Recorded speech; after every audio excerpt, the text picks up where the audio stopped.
Okay, I've started recording. Thank you, everyone, for attending. The thought about this meeting was twofold. There was a few inaccuracies that Nigel mentioned in an email to me that from the meeting that he'd want to clarify, and then obviously how we move forward with the concerns that the parish has over the ranges. So do you want to start with that, Nigel? You had a few concerns and inaccuracies that you wanted to correct. Well, I didn't hear all the meeting because I wasn't able to access all of it from the beginning, and when I got into YouTube, there were difficulties as well part way through. But Colonel Cook, as far as I was, from what I heard him say, was actually inaccurate in some of the things he was saying, and I've since clarified with MOD exactly what happened and why he said things that we as a parish council hadn't been told, or said things that we were told did matter or had been the cause of the range floors being shut, and he said that it wasn't a problem. We've had confirmed to us that in fact he did not fully follow the brief that was given to him,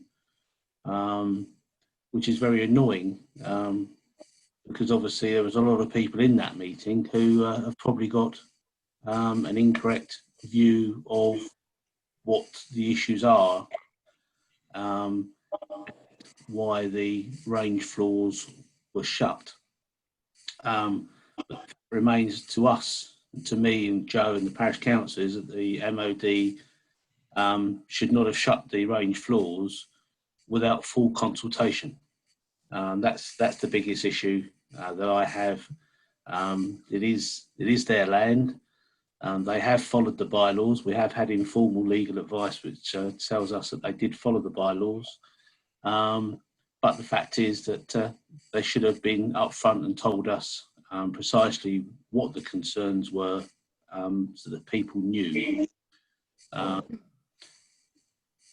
think that something that did come out of recent discussion with MOD was that there is a health and safety concern. The health and safety executive have been all over the MOD estate, south of England.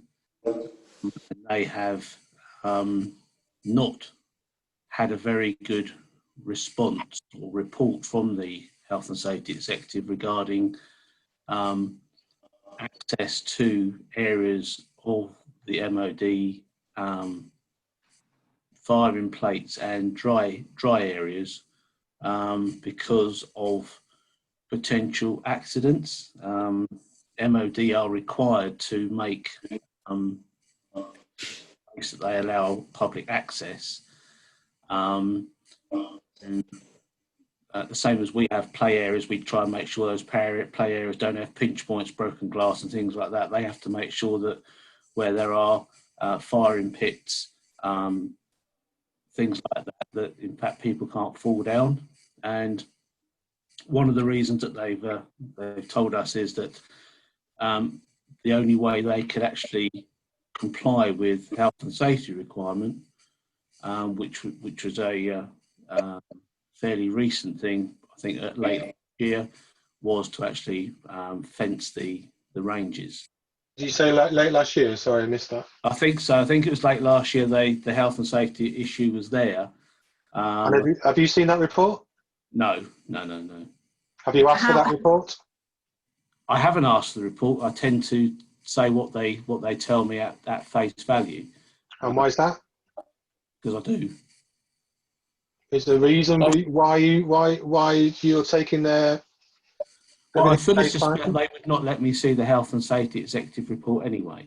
But they're usually in the public domain. They certainly are over other types of industrial accidents, agricultural accidents. All of those sorts of reports are usually in the public domain. Well, perhaps next time we have a meeting with them, I'll ask them for it. Didn't realise it was going to be that important. As I say, I tend to. Well, I'm sorry, Nigel, but if they're complaining about health and safety, and they've got a report that broadcasts the reasons why the reasons why they're shutting it because of health and safety. They're not shutting it just because of health and safety. As a member of your parish, would expect my leader to question them about it and understand it. That only came out in a meeting, a recent meeting with them. As far as we were aware, the only two reasons why they shut the firing ranges was because of vandalism and the loss of training caused through the vandalism and having to repair it and not being able to get onto the firing ranges. It seems very strange to me that only came up recently, in fact this week. It seems very strange to me that at the open meeting, Colonel Cook said that the reason for the ranges being closed was because of health and safety concerns. If this report was in existence at the end of last year, why was he not waving it in our faces? I've no idea. I find it very, very strange that, you know, if that is the basis on which they are purporting to close the ranges, and, you know, they've come up with many different reasons over the past few months, that, you know, this report ought to be, as Sarah says, in the public domain. They should be using it to prove their case and say, look, the health and safety executive is on our case. We have to close the ranges because we cannot comply. My understanding also is that there was a risk assessment done. Am I right, Carl? Just at the end of March, before the ranges were closed. Sorry? 31st of March. Yeah, and then the ranges were closed in April, but the risk assessment said that all the risks that were noted were mitigated sufficiently that they did not need to close the ranges. There was nothing in the risk assessment that required that. So the thing is, you're talking about the ranges. Now, as far as I'm concerned, I'm talking about the range complex. I beg your pardon. Right, the firing floors. Yes. Right, okay. So there's no issue, as I understand it, in relation to the danger area. Yeah. Okay. Well, so I haven't seen that thing. It's something I can contact MOD and say, can this be made available? Where is it on the public website, to see if we can actually have a look at it. But I'm still trying to work out what, irrespective of their reasons for closing it, the bylaws that are in existence at the moment allow them to do what they've done. I'm saying you and I are fed up, very annoyed that they did it without consultation, but legally they are able to do what they've done. Obviously, what we've been able to do because of the MPs getting involved, the MOD generally would not talk. We've been told that once the members of Parliament got involved, the MOD were not able to talk to anybody other than through their PR people in London. Can I ask who told you that? You said you were told. Can I finish, Yes. please? Thank you. So, and that seems to be why they stopped talking to us. We had these meetings arranged, which suddenly got cancelled at the last minute. And you and I and a number of people wrote to Michael Gove, and he had a meeting with Jeremy Quinn. And as part of that meeting, Jeremy Quinn ordered the MOD to discuss matters with the parish council.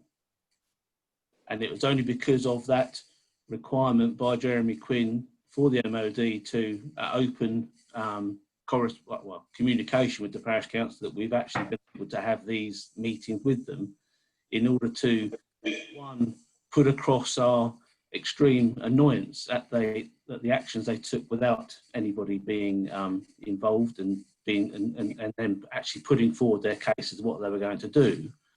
But secondly, to try and see what we could do to mitigate the effects of what they did on the residents. And this is where we are at the moment. So if you're, as I understand it, and they've been very clear to me, and I think they were very clear at that meeting, was that there is no way that they will open the firing plates again. Well, if I just interrupt. Sorry, Peter. Kate was wanting to was interrupting Nigel, so maybe Kate, you wanted to talk next. Make your point. I think you've probably answered my question, but you said initially that you were told that the MOD wouldn't engage with you. Now we've been told subsequently that as soon as the MPs got involved, yeah, the local MOD team are unable to communicate with anybody other than through their PR team or whatever it is, based in, I think it's in London. Okay, so my question was, when you say it's you only were told, when Michael Gove had the conversation with Jeremy Quinn, and in part of mine and the parish's emails to Michael Gove, we actually said, we need to try and resolve these issues for our residents. That Jeremy Quinn said, I think he said it to Michael Gove, I've told the MOD that they need to correspond with Ash Parish Council, and this is what's happened since then. But it's been made clear to us that they are within the law. They believe they are totally within the law. They're within the bylaws, but they do seem to be willing to look at options to try and ameliorate the problems caused by what they did. Now, whether or not you believe the reasons they give, in some ways it's irrelevant. I'm sorry, but we don't agree. Let me just answer that, Nigel. If I had a quote for street lighting at £20,000 and the reasons you were given was because it's £20,000, would you accept that? I'm not sure what you're getting at. If street lighting because I would expect an itemised bill to understand the costs and all the layout, all the facts for that bill. The same way I would expect anyone that is raising concerns about closures and changing to the status quo of our parish to have evidence and facts to support those claims. Okay. And you, as a councillor, have not asked for that, and therefore I do not believe you and the council currently are supporting the Ash parishes in the way that they expect to be supported. We are supporting where we can what the residents want, which is access to the ranges. Now, the MOD have closed off the firing plates. They have done that by enclosing it, and paragraph 2 of the bylaws allow them to do that. They have complied. What we have to try and do as a parish council, and what we've always been trying to do since it started, was to try, one, to get into discussions with them, and then secondly, to find out what we can do to find a way through the issue. One, to try and get access to the RDA, because obviously through COVID, that perimeter path is so narrow and uneven that a number of people couldn't get access to the RDA, even when it wasn't, the guns weren't firing. So that was the start of it, because basically they said, we're not opening up the firing ranges. What can we do to help people? And that's where that conversation started. But all the way through these discussions, I have made it clear that there are a number of people within the parish, and these will normally be people who are less mobile, that they don't actually go to the RDA. They actually walk on the firing plate. That's the extent of what they use, and therefore opening up the RDA by using the perimeter fence may be okay for a number of residents who do actually go into the RDA when the guns aren't firing, but there are a number of people who don't, and I know them because they've told me. So what we've been trying to do is to try and convince the MOD if they're not prepared to open up the ranges, the firing plates as they did before, to actually open an area within the firing plates, which people can use at the time when the firing is not taking place. But Nigel, I think, unfortunately, there's a big difference between your perspective and ours.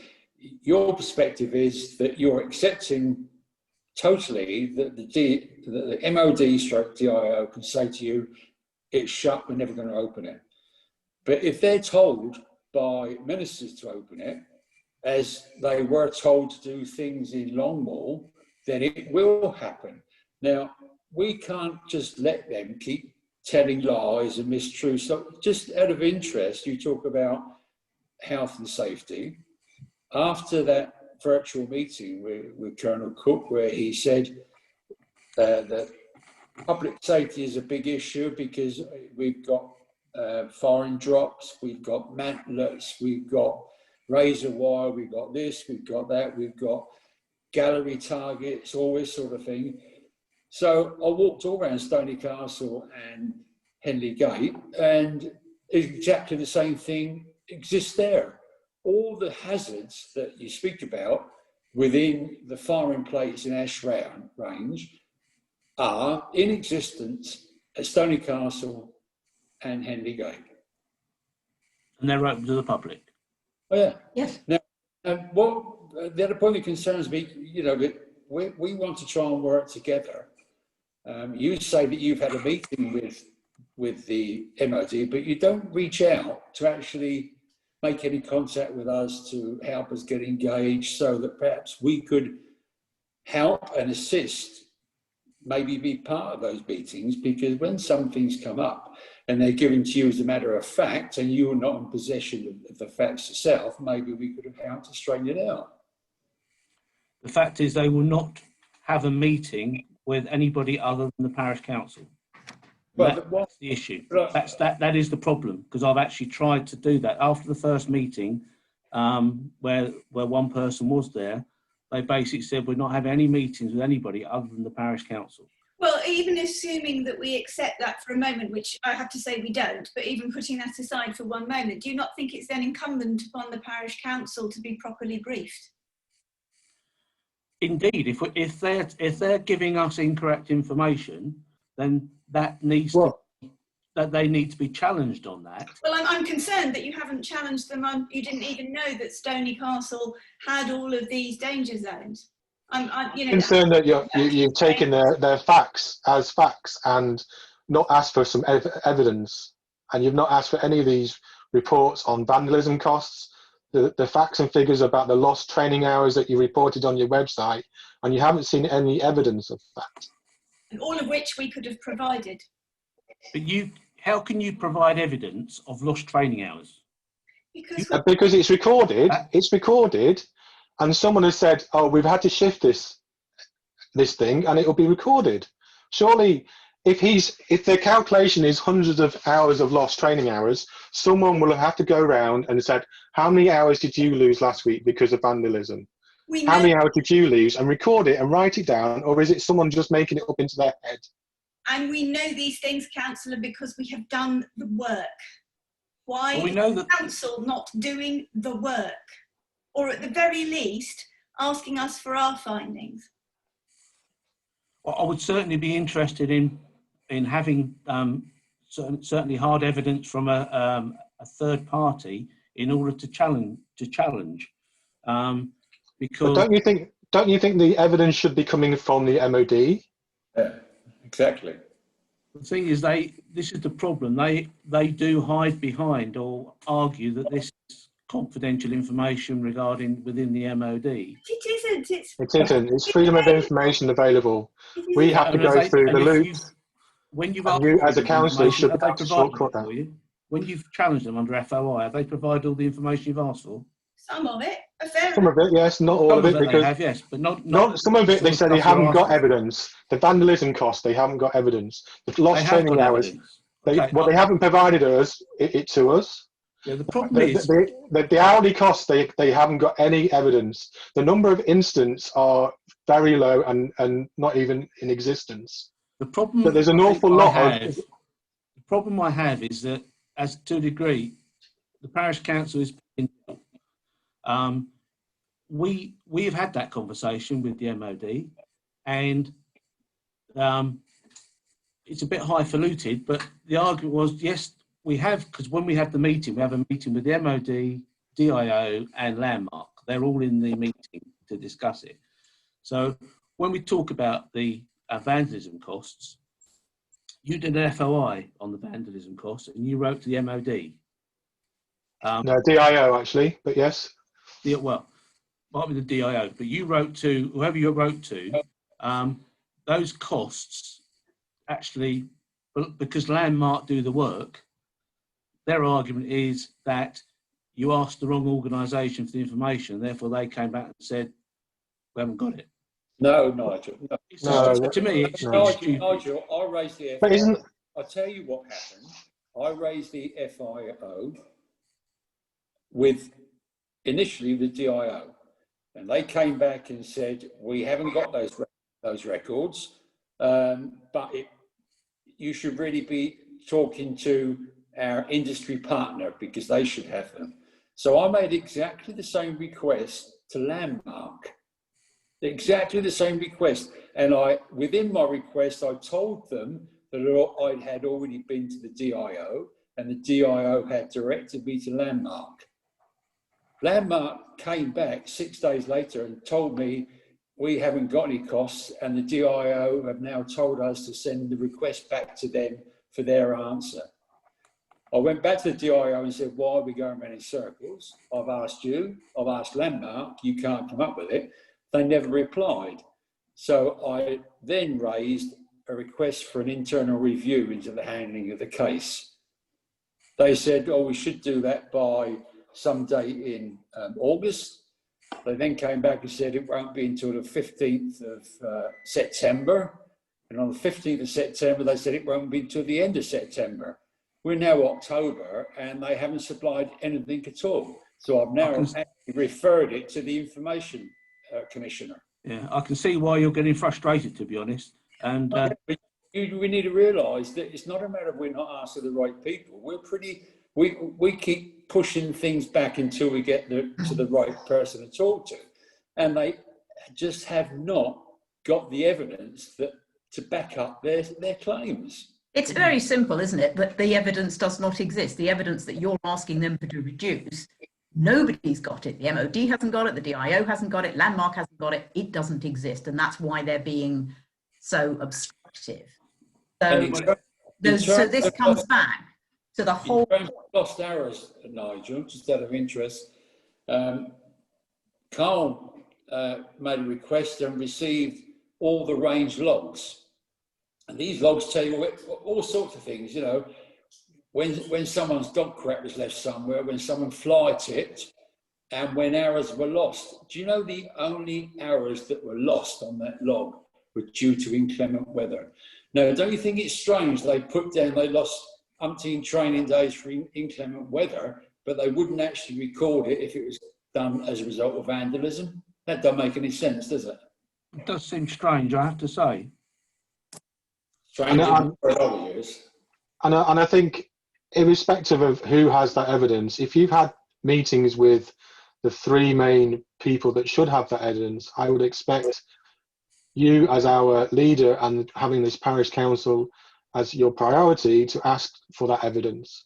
And you're in a unique position in having all three represented in the same room at the same time, and therefore they're not able to say, oh, it's not me, ask them, it's not me, ask them. Well, no, that's the conversations we've had, and perhaps I've been naive, but they explained to me exactly what the situation was, and you know, to me, plucking £1,000 out of the air is not a.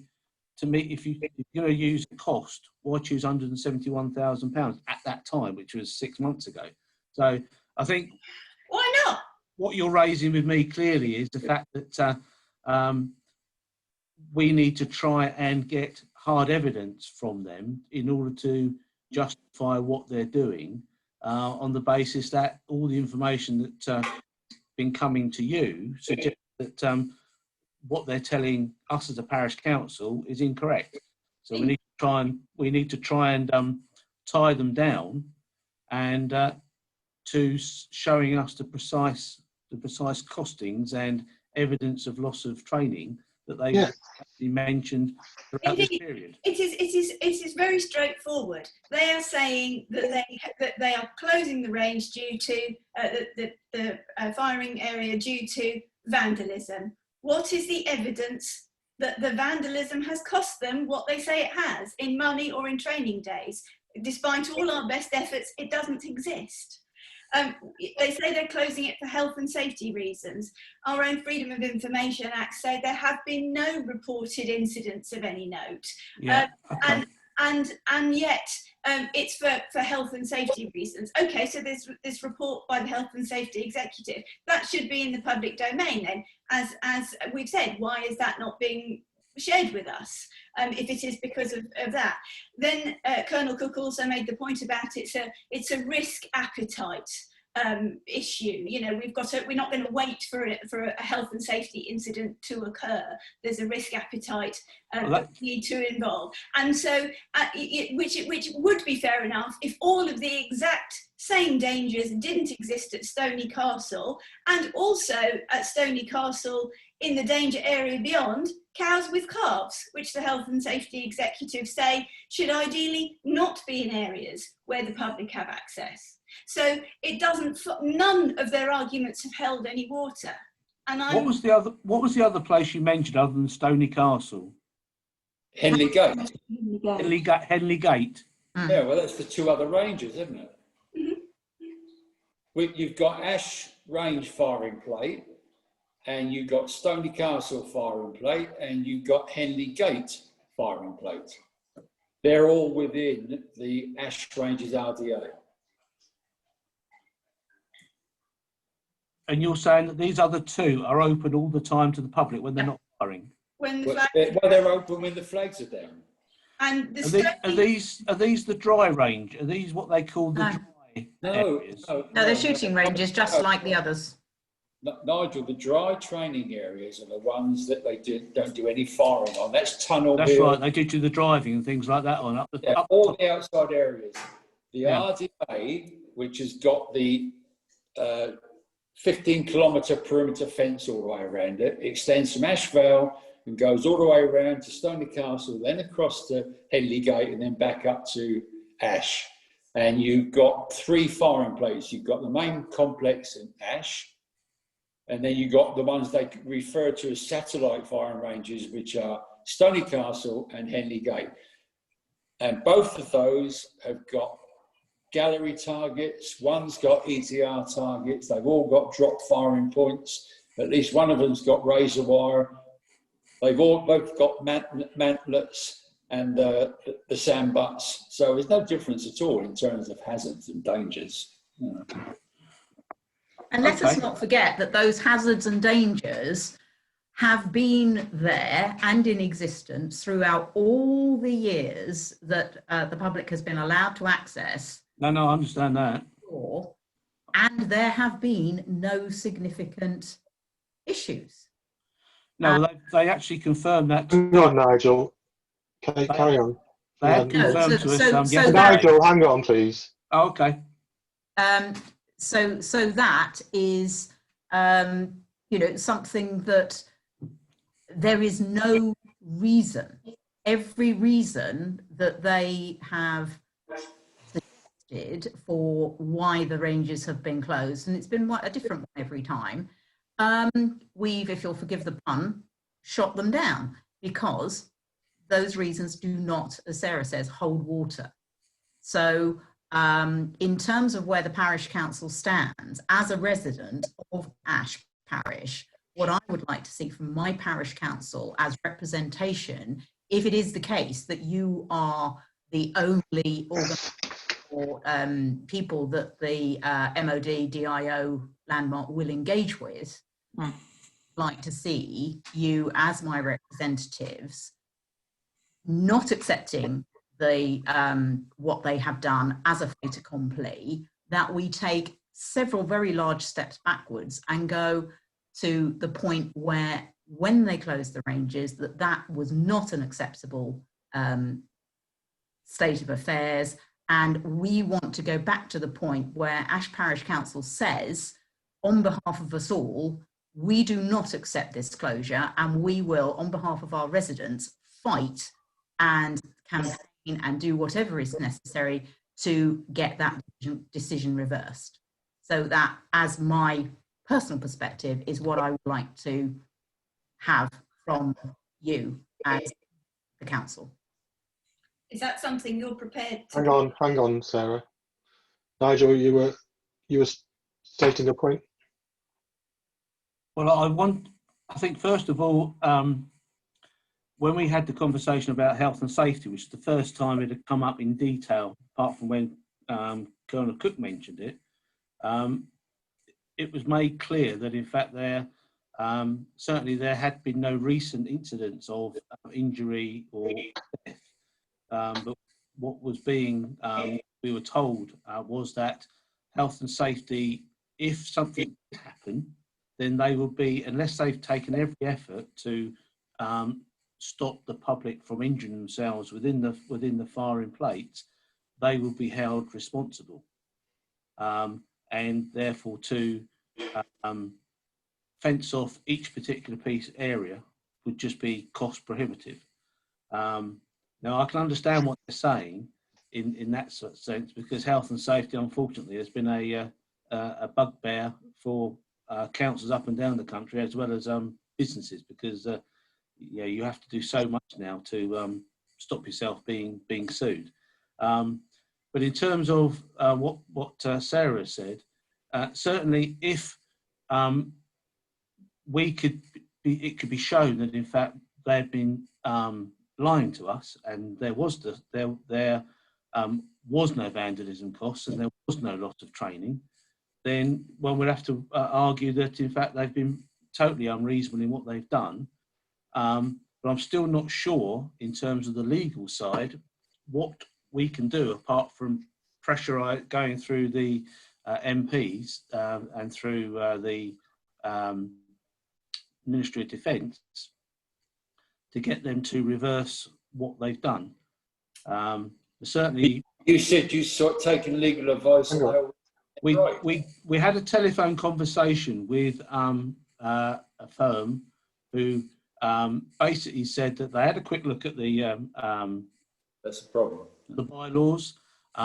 They took the view that, because I explained what had happened, and they took the view that in fact the MOD, it was their land. It's not part of Ash Parish, it's actually part of the MOD, and that they could do, providing they followed the rules within paragraph 2, which was the enclosures and things like that, they could enclose whatever they wanted. They've chosen to enclose the firing plate, not the RDA. Now, if we want to consider taking more formal advice, I think that would have to be done on the basis that in fact we can show that they have been unreasonable, not only in terms of not consulting, but also providing incorrect information. So I think what I should do is I shall contact the people that we've had meetings with, and specifically ask the 3 particular questions that you've mentioned there about evidence, and also ask them to explain why, because I don't use the ranges, to be honest. If I'm going to go for a walk, I'll go around Carrington or other places. I won't go on the ranges, don't go on the ranges. So in terms of Stoney Castle and Henley Gate, I should have to ask for evidence as to why, if these 2 firing plates are open to the public when there's no firing, why have they taken a different view to Ash firing plate? Hang on, Peter. There was a question that Kate asked you there, Nigel, that you didn't answer. Which one? Are you going to be committed to promote and encourage us to support reopening of the ranges and go back to, Kate said it a lot better than I did, I must admit. I tried to remember what I did say. Well, Sarah was you know, it needs to be for us the status quo that this parish has lived for since 18 whatever it was. That's what we're after again. And you know, and the council support to returning to that is what we're after. If the MOD have acted irresponsibly and have taken the actions they've taken and are using what they've said to us as an excuse and it's not true, then I think it will be difficult for them to not face an onslaught from the parish as well. I think we would need to get the evidence. You say you've not been given this evidence, or there is no evidence because you've asked them, they're not able to provide it. Now I know that you have asked, because we were not told that you'd actually asked Landmark. We were only told you'd asked DIO, and they'd come back and said no. Irrespective of that, Nigel, I'm sorry, but if you want evidence, you should be getting evidence.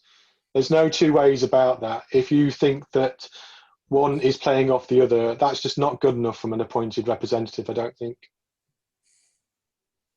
Well, I've taken whatever action we could, given the advice that it's their land, they can do what they want with the land as any landowner, and they've given reasons as to why they've taken the action. Now, do you accept that what they've done is legal? No. You think? Well, we are split on that, I must admit, because I read it the same as you, that it's legal. I do not believe it is within the spirit of the way that this parish has been evolved and been brought up, and 150 years of work on that. You've seen stories from the Scouts and all the rest of them, the groups that have been raised on that land, and to change the status quo without consultation, without adoption or any sort of true democratic process is pretty unjust in my mind, whether it's legal or not. And without any justification. Well, I understand the spirit side of it. It's not within the spirit of how it's been operated over the last century. I do see that it's lawful. You've referred a number of times to Section 2, and the wording in there actually says area that has been specially enclosed. And Section 4 also refers to areas that have been specially enclosed. So I asked the DIO what their definition is that they can rely on of specially enclosed. Do you know what? They haven't got one. But they will have when they finish the bylaws review. They clarify that then. But at this moment in time, they cannot identify what they mean by specially enclosed. So by virtue of that, I do not believe that what they've done is lawful. And the other point is that how specially enclosed is it that you've now just closed a gate that is open and can be opened? Is that specially enclosed? I would expect a lot more structure and a lot more prevention of access, because a lot of people are still using the ranges and still getting over that fence to prevent it from being accessed. All they're stopping is the people that have restricted access to getting in there. What it says is, subject to the provisions of these bylaws, the public are permitted to use all parts of the military land not specially enclosed, or to which is not shown by notice as being or restricted, including those military defence roads thereon which have been constructed and made up for general use by vehicles. So I don't think I can. The word specially. Yes, that could be a legal term, but the fact is, it is enclosed. Well, that's neither here nor there. I think we could. I don't think, as a community, we should be going against the law. We shouldn't be considering a legal premise. We should be considering ensuring that the MOD are good neighbours. Well, that's what we've been trying to do. and treat us with the respect that we deserve. And unfortunately, I don't think they have done. I don't think they've treated us with any sort of respect. I don't think they've been very open in any communication, and I believe that can be the same for the council. And we do not feel that we have got all the evidence, and therefore this is why the group that we're in, the 800 people on Facebook, the 800 people who have watched that video, are concerned about. And you still haven't answered the question, Nigel, is whether you're supportive of reopening the ranges and going back to status quo, or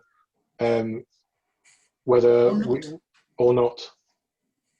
I would like the floors reopened as they were before. What I have sympathy with is a landowner who is telling me that they have suffered vandalism, hundreds of hours of losses of training and things like that. Right, and I think this... And that's the difference. And this goes to the very heart of the matter. The landowner is telling you that, and you're saying, oh, fair enough, okay. Well, what we're doing is saying, okay, show us. Yeah, show us those records, show us those health and safety issues, show us those vandalism costs, show us those lost training hours. And if they did that... And they're saying, we haven't got them, sorry.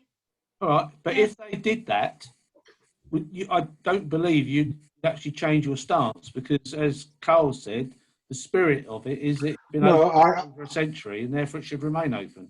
If the cost and the cost that they've endured is compared to the cost of the community losing that space, and the one outweighs the other, and the cost of losing that space is that a lot of elderly and restricted people not being able to access, a lot of people that have bought houses around here specifically to access the ranges because of the lovely great green space, and the cost to the economy for people moving because of the loss of that access, etc., is weighed up against the cost of the lost hours and the vandalism, then fine. And it comes out in their favour, I understand that, and I can accept that. What I can't accept is no balance. Yeah. A balance made out of nothing and no facts versus a lot of people that are upset. Yeah, and I'd echo that, Carl, in terms of the health and safety issue. You know, if it was shown that you know, the risk assessment of the danger area, the firing plates, was that it was extremely hazardous, and therefore people had to teach their children to cycle elsewhere on the roads, runners jogging on pavements, people walking on pavements, and the likely injuries that would prompt, you know, actually the argument is that people would be a lot safer on the ranges. But if that's shown not to be the case, and actually it's safer when I go for my run to run on the pavements around Ash instead of on the ranges, then fine. Let me put the health and safety this way. So Surrey County Council are in charge of the roads, correct? Down here? Mm-hmm. Adopted road, yes. Sorry? Adopted road, yes. Yes, yeah. My road, they don't care about, and fine, that's fine. I understand that, but if I was wearing my headphones and I walked into the Heathfield Bridge Road and a car hit me, would Surrey County Council be liable? No. So why is that any different with people knowing that there are pits, people knowing that there are dangerous areas, people knowing there is shrapnel, the signs and everything on the ranges, and knowing that that has been the case for the last 100 and some years, that they are going to take umbrage to the DIO and sue them for it? If that were the case, it comes down to public liability. Someone hitting someone crossing a road, it's going to be either the fault of the person walking across the road not looking, or the driver. So you don't think that if I'm being told several times before I get to the place of danger that it's dangerous, that is enough? Don't you think that is the way it has been, and the public know about it for the last however many years, that's the way it is enough? It's very difficult to argue with your logic, but it doesn't work like that. You know, like a play area. You know, you put signs in up saying no, you know, it's run by Ash Parish Council, no responsibility. But if a child goes in there, even with their parent, and they're stupid on a piece of equipment and they cut themselves, if they cut themselves because that piece of equipment had a jagged edge, it would still be Ash Parish Council's responsibility, and we could be sued for the damage. But there's a difference, Nigel. If I can just can I come in here? Because there is a difference, because if you, as the parish council, with a duty of care to the people who may use this playground, you have a duty of care to ensure that the playground is as safe as you can reasonably make it. Correct. Yes? Yes. If you have been negligent in not carrying out risk assessments, not carrying out maintenance checks, then if a child were to be hurt as a result of that negligence, then yes, they can successfully sue you. If, however, somebody did make a claim and say little Jimmy fell off the slide because he wasn't looking what he was doing and hurt himself, you are not liable, you are not negligent, because you Correct. can say, you can produce the risk assessments, you can produce the maintenance checks, you can say, we have done everything reasonably required of us to prevent these accidents or incidents, and therefore we are not liable. And that's how it would go in a court of law. And it's exactly the same on the ranges. As long as they have mitigated the risk to an acceptable level, they've carried out their risk assessments, they've carried out their maintenance checks, and it's all, they've done everything that they are reasonably required to do, they would not be found liable if little Jimmy falls off his bike and cuts his knee. I think that's the crux of the matter in terms of the health and safety issue. It's whether leaving the ranges open on the basis that the sign says, be careful, there are pits and this and that and the other, whether that is sufficiently ameliorating the risks to... It is sufficient. I don't think any court in the land would put up with someone saying, I fell down the pit. And the first thing the MOD would say would be, did you see the 3 or 4 signs on your way past that pit? Mm.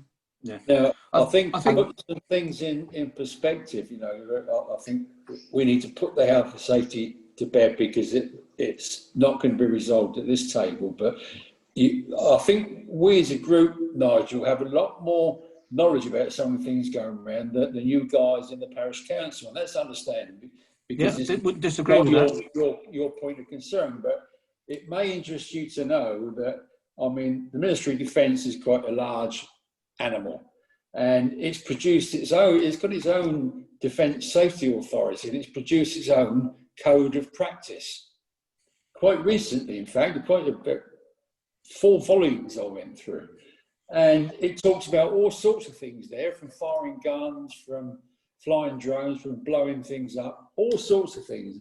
And it also talks about general public access, and it comes back time and time again to being reasonably practicable. They are the legal words that always come back, and they say, providing you do this, you take adequate risk assessments, that you put the correct signage in place where practicable, then you've done your job. I really think that this statement that they come back and said that they had their health and safety executive, I think it's a load of balderdash, and I think somewhere down the road, you need to try and get your hands on that. It's got to be open in the public domain. To say it's a secret service operation is a load of rubbish, I think. But we need to find some way to work together. So my question to you is this: if I write to Michael Gove and ask him to pressurise Jeremy Quinn and Ben Wallace to instruct them to tell the DIO to work with the stakeholders, and that should include not only the parish council, but members of the community. Will you guys in Ash Parish work with us and try to make sure that we combine our efforts at joint meetings with the MOD? I won't be able to agree to joint meetings if the MOD won't have the meetings. What I can agree to is No, I said That wasn't the question. it was. If I asked Michael Gove to put pressure on Jeremy Quinn and Ben Wallace, and they come back and tell the DIO that they must work with the stakeholders, that includes the Ash Parish Council and members of the community. If they do that, then are you willing to embrace us as part and parcel of the group to have joint meetings? Yes. I would do that. I would do that. I shall Because what I'm going to do tomorrow is that I will start pressing for the particular documentation, and obviously if that isn't forthcoming, then obviously that will be another area for us as a parish council to go Michael and say, look, there are these quite justifiable issues here which do need to be shown to be factual. And whilst I've been told things, I've got no reason to disbelieve them. I think we do need to see the hard black and white facts of the three items, which is the health and safety, the vandalism cost, and the loss of training evidence, in order to understand the decision that they took, and also to explain why Stony Castle and Henley Gate firing pits are actually open. Because I understood, and I think Joe was at the meeting, where they said that Ash, unless they included Ash as a whole, but they actually, the firing pits, they said that Ash firing pit was the only one that actually was open when it wasn't firing originally. Which is what you're telling me is actually incorrect. That's quite correct. That's because the photographs that the MOD produced for the Guildford Dragon to show this excessive vandalism, the prime ones being a fence and a gate, they don't actually exist in the Ash Range complex. They exist at Stony Castle and Henley Gate. Why on earth you would produce evidence of excessive vandalism in an area that you didn't close down is totally beyond me. But no. And sorry to cut across you, Peter, there, but that £140,000 figure, I would bet you would be a lot to do with that gate and that fence. So if we can get what the cost for the closed bit is and how much that has been disrupted by vandalism and all the rest of the reasons, the health and safety, and why it's special, and we can really understand the detail behind that, then obviously it will go a long way to alleviate and come to the reasons what they've made.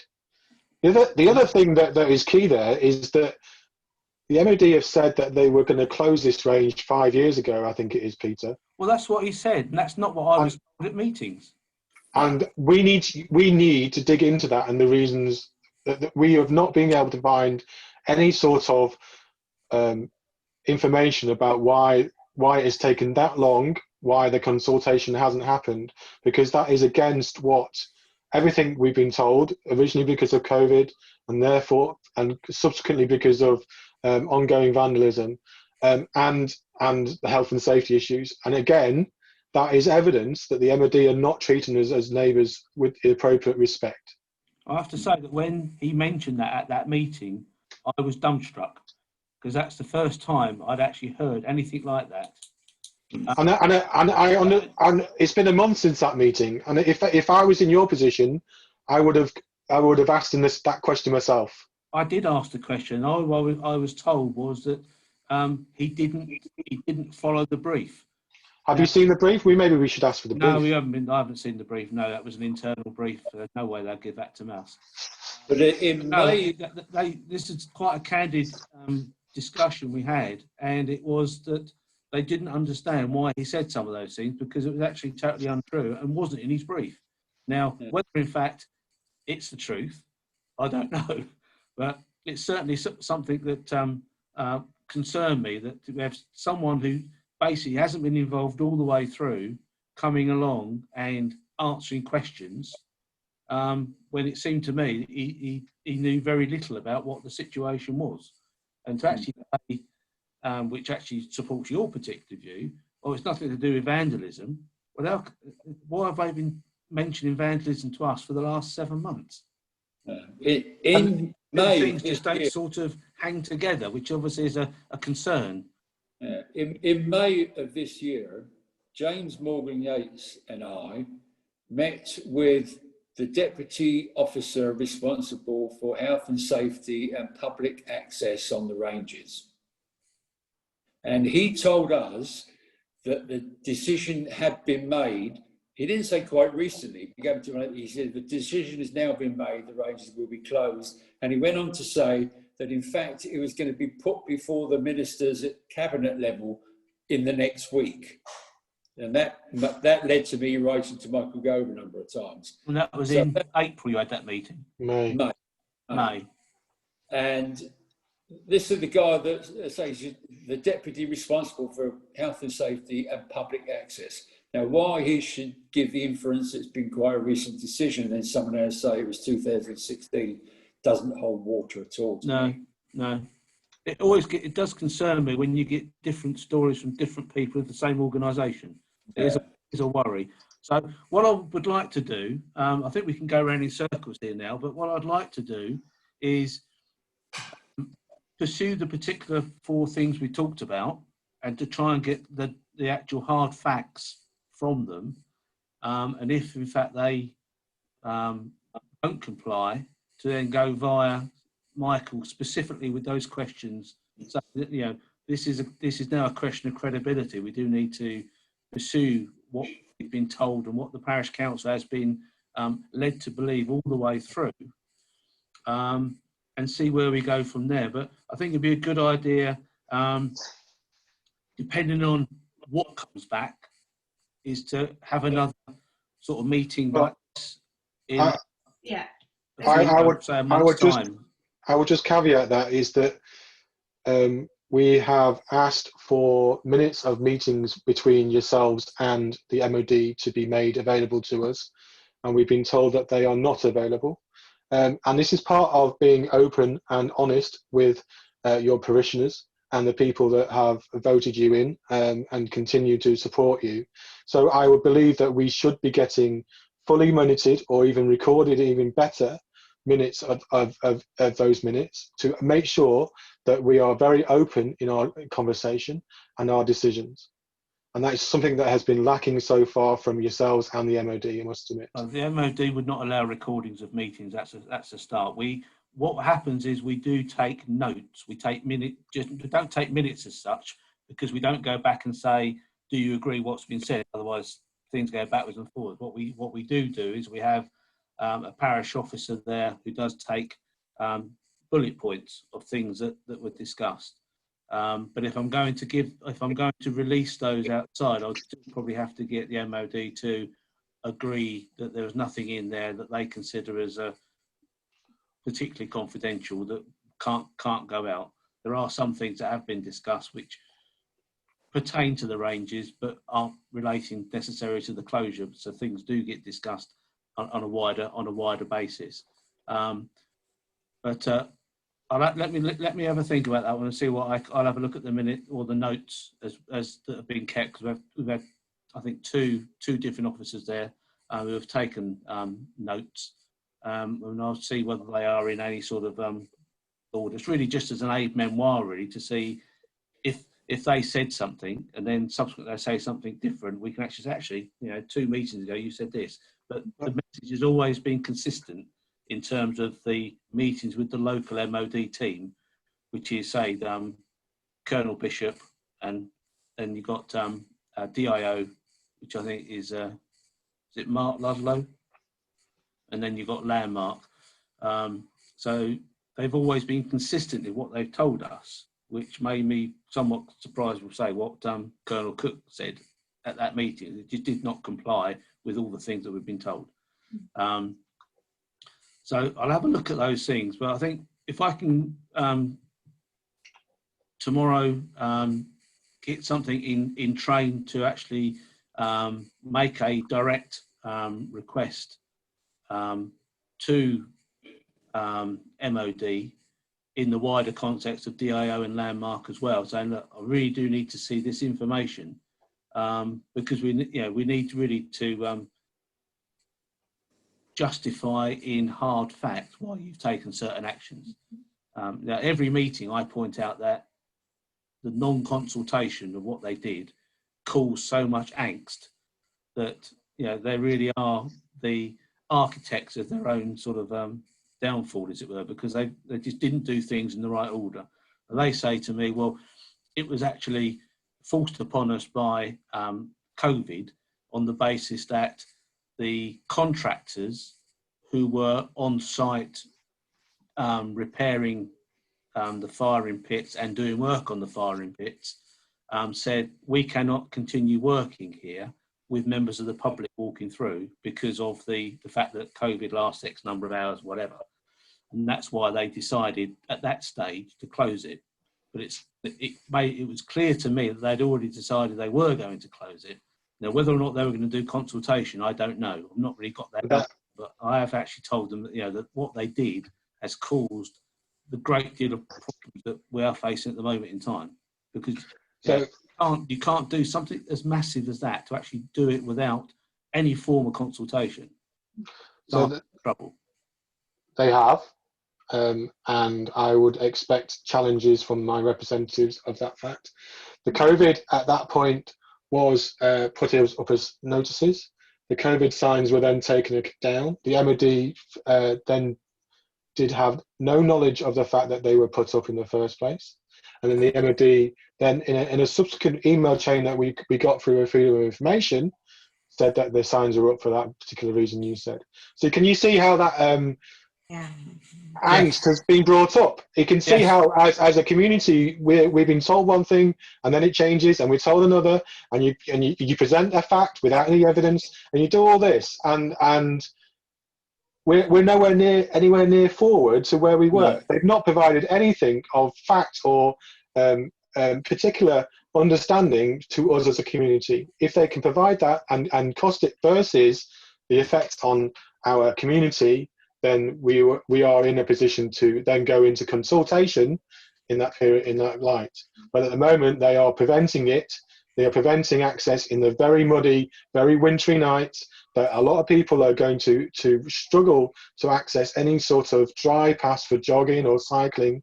And we're not going to get any sort of movement on that until next year. And at that point, there was a lot of people that will have been restricted in their movements by the MOD for the last 6 months that it is now, and going on for a year. Well, that's one of the reasons we've been pushing. One of the things we've been pushing is the fact that, whilst their argument was, well, people go up there to exercise, therefore going around the perimeter, what's the problem? And we both pointed out to them that it's not the question of the able-bodied, it's a question of the other people who go out there, the elderly people who walk their dogs, the people that go out there with the prams and cycles and things like that. I know you're a great supporter of the scouting movement and the guides and the Remembrance Day parade. Did you read the article by the scout leader about what the effect it's had on their ability to train their troops for that day? I haven't read it. At the last meeting we had, the issue of the scouts did come up, and basically the MOD said to us, that's me and Joe, that in fact, if the scouts make application to use the firing plates, when there's no training organised, they can have access. That's what he said to us. Have you told the scouts that? Have you told the scout groups that? Well, no, because then I didn't know that they were actually what the scout leader is saying. So hang on a minute. You were told by the MOD that the scouts could have access if they asked for it, and you didn't tell the scout groups. No, because I didn't realise. In fact, the scouts weren't access.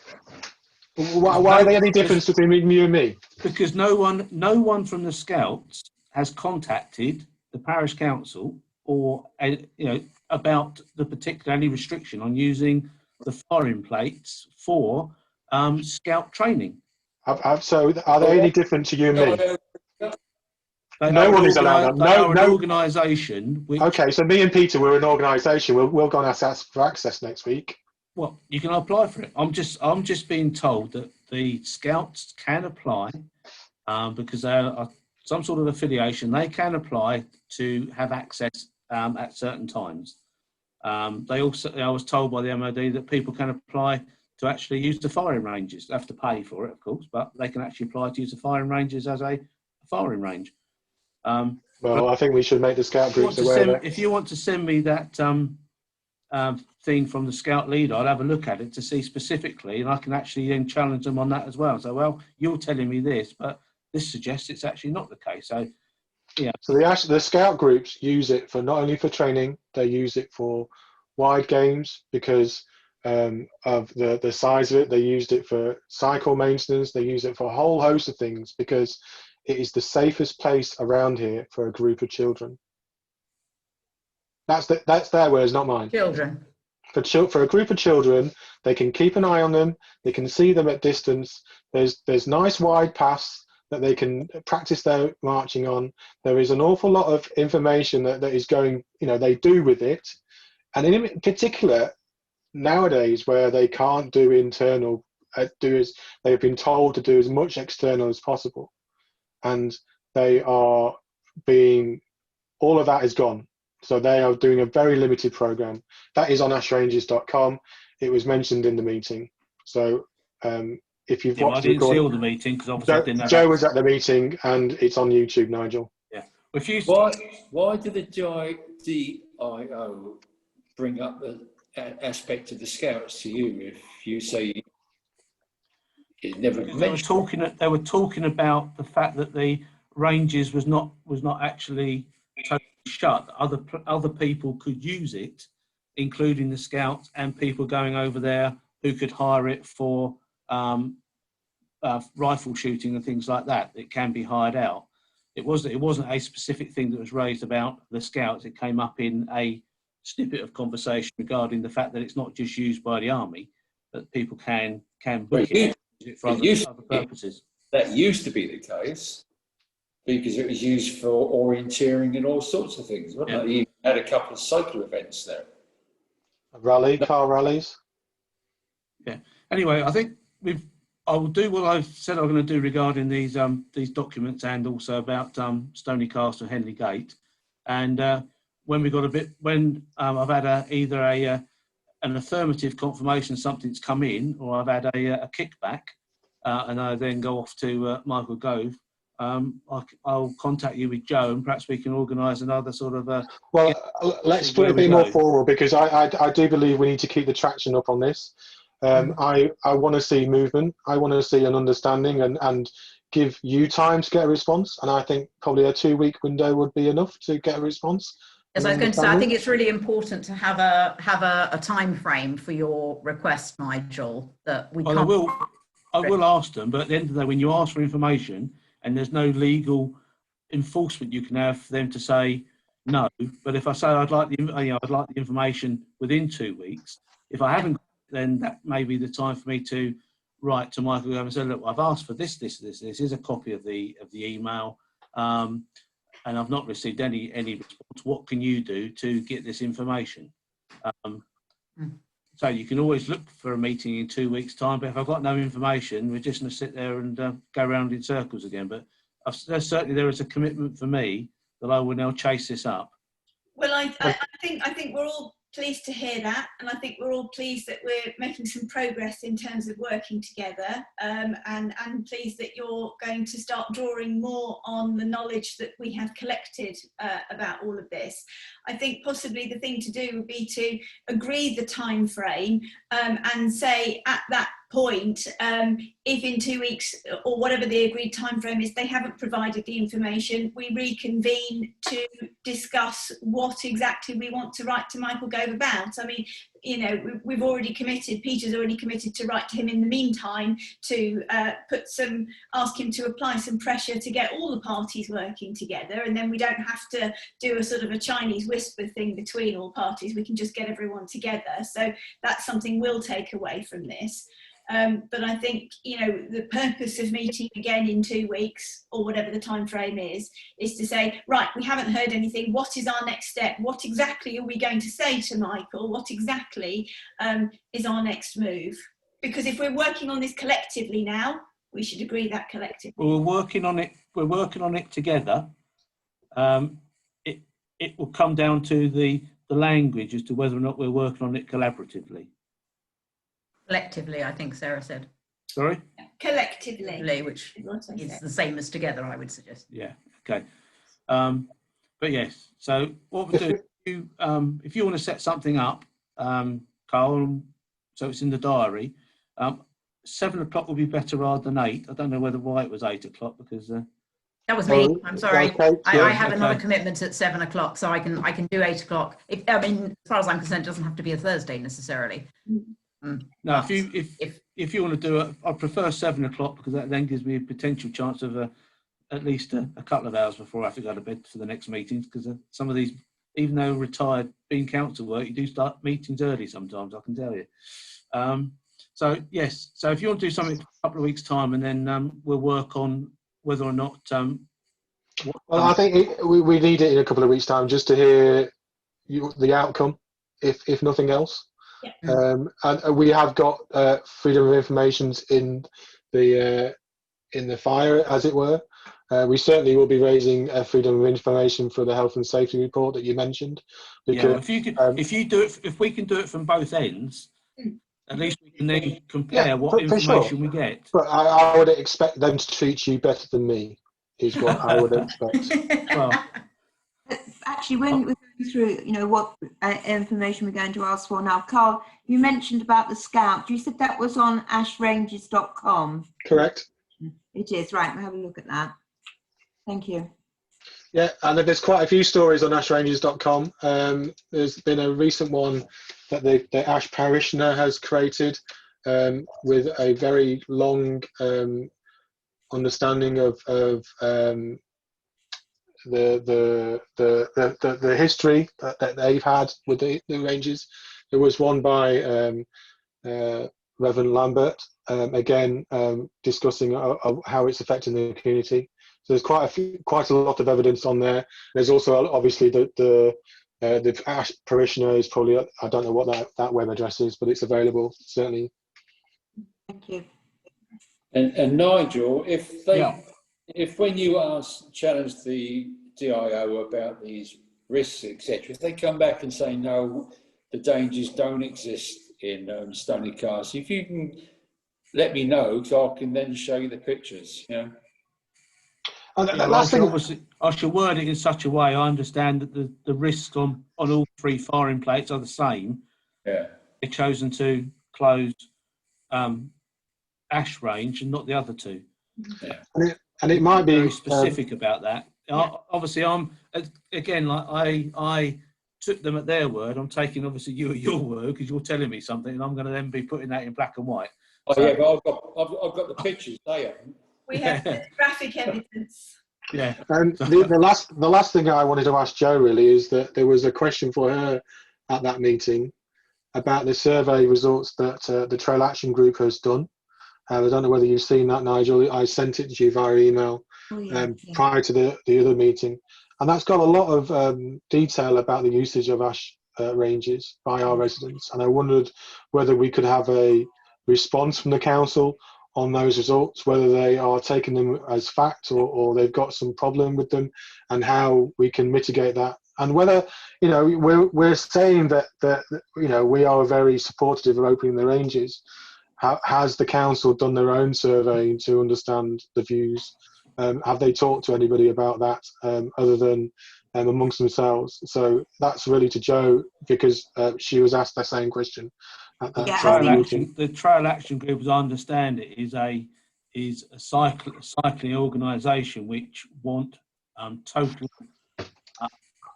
unabated access to the whole of the ranges, including the firing plates. No. As I understand it, I've read some of their documents, because they obviously sent stuff to me as well, and it does seem as if. No, I think you're wrong there, Nigel. I think if you looked at the document that I sent out on the briefing, there was no mention of keeping land open at all times, etc. Like you said, it's very much a narrative and comments that have been raised by residents of GU12, which is Ash, about their use and how they've used it over time, and it gave you some facts and figures about that usage. Okay, I'll have another look at it, but obviously when a campaigning group is sending, I'm never quite sure how. It wasn't a campaign. It was me, Nigel. I'm not a campaigning group. You are a campaigning. You're part of a campaigning group. But where did you get your facts and figures from? You didn't get them yourself. You went and someone else provided them for you.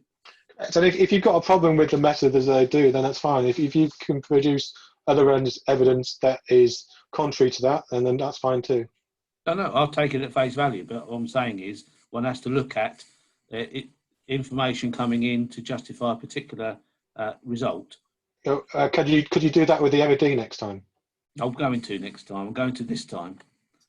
I think you'll find, Nigel, that the Trail Action Group, what they're after is the wording in the bylaws to be changed such that cyclists are allowed on the mandatory land. Because at the moment, it says cyclists, you can ride a one-wheel bike, but you can't ride a bicycle.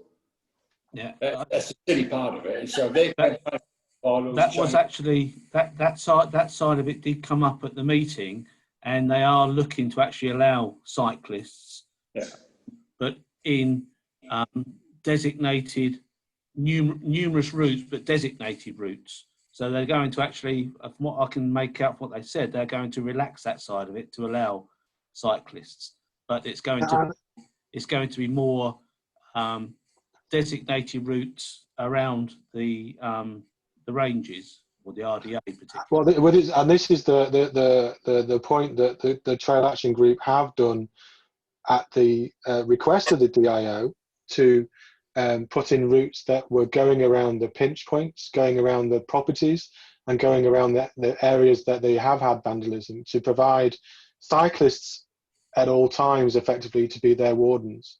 Yeah. And on top of that, but that was ignored by the MOD and was shot down early last year, and that was part of the video meeting. And on top of that, there used to be a warden scheme within the ranges, there's community warden scheme, again, where we haven't discussed that because we've already gone about costs. But if we get to the point where we are trying to mitigate the facts, then we have got those things in our armory. There has been schemes in the past that have worked. We have got letters to prove that they have been fully appreciative and commended by the MOD police.